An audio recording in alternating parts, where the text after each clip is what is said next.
L'homme en bleu dit l'Arioste du Titien. L'homme en bleu est un portrait du Titien qui a été réalisé entre 1508 et 1510. C'est une peinture à l'huile sur toile de 81 cm sur 66. À cette date, le Titien a entre 23 et 28 ans. On n'est pas tout à fait sûr de la date de naissance.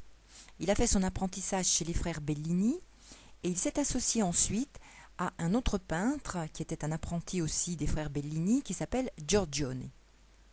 Et ils ont installé tous les deux un atelier. Giorgione est mort en 1510 et le Titien a probablement terminé les derniers tableaux qui lui avaient été commandés. Le tableau, L'homme en bleu, montre l'influence des Bellini et de Giorgione, mais aussi les nouveautés que le Titien a apportées dans l'art.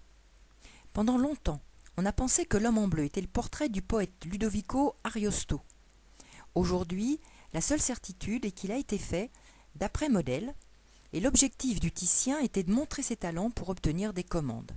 Ce qui tente à le prouver, c'est la place choisie pour la signature sous le coude de l'homme. Elle désigne ce que le tableau a de novateur. Comment réaliser donc un portrait en innovant ? Tout d'abord, qu'est-ce qu'il reprend ? Eh bien, des frères Bellini et de la Rome antique, le portrait en buste, et il place l'homme derrière un parapet, ce qui lui donne une base et sépare le modèle du spectateur. Le parapet sert aussi de transition entre le monde réel et le monde fictif.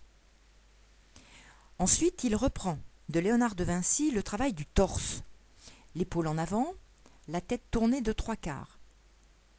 Il reprend aussi de Giorgione l'atmosphère, c'est-à-dire un fond gris d'où émerge une forme noire, on ne sait pas si c'est un manteau, une chaise, et l'habit bleu-gris.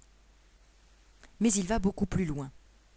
La manche d'abord de son modèle en satin est très volumineuse et elle semble déborder de l'espace du tableau pour entrer dans le monde du spectateur.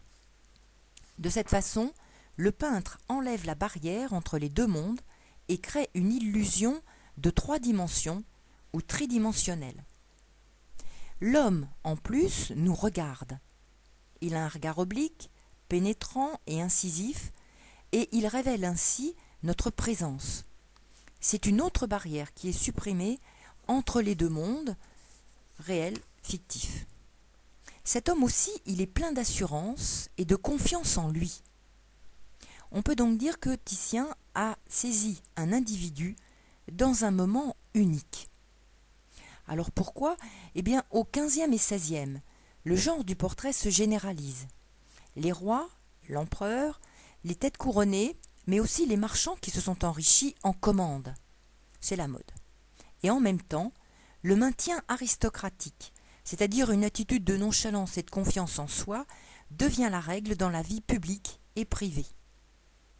Le Titien montre donc qu'il peut réaliser de tels portraits, il prouve son talent et il demande à ce qu'on lui en commande.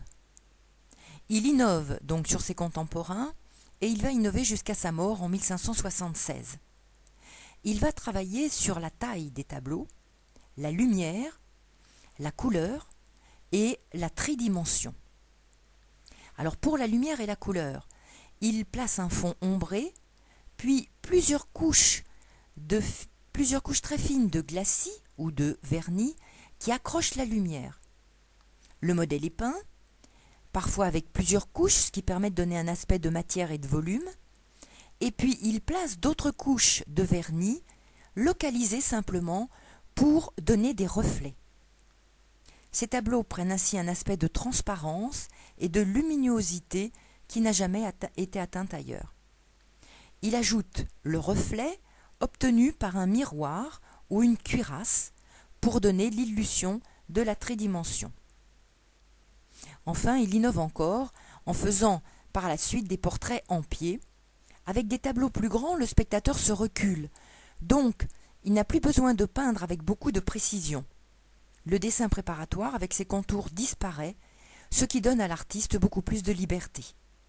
Enfin, il cherche à caractériser ses modèles en saisissant leur aspect physique et moral. Il leur donne vie en travaillant sur le regard et l'expression.